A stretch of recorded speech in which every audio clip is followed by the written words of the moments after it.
1 ঘন্টা কেউ যদি আল্লাহর সৃষ্টি নিয়ে চিন্তা করে, সেটা সারা রাত তাহাজ্জুদের সালাত অফার করার চেয়ে উত্তম।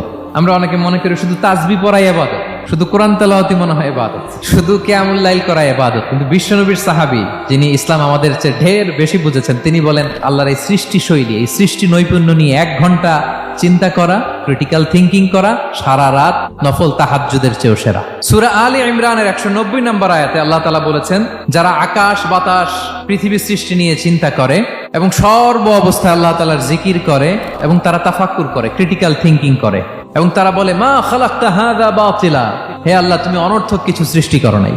মনে রাখবেন, এই পৃথিবীতে আল্লাহ তাআলা অনর্থক কোনো কিছু সৃষ্টি করে নাই, করেছে যেটাই সৃষ্টি করেছে এর মধ্যে মানব কল্যাণ আছে না নাই? আল্লাহ তাআলা আমাদের জন্য কল্যাণ রেখেছেন। এবং এই আয়াত যখন নাজিল হল, বিষ্ণু ঈসা ইসলাম বললেন ওয়াইলুন লিমান কারাআহা ওয়া লাম ইয়াতাফাক্কার ফিহা, ধ্বংস তাদের জন্য যারা এই আয়াত তেলাওয়াত করে কিন্তু এই আয়াত নিয়ে চিন্তা করে না, গবেষণা করে না।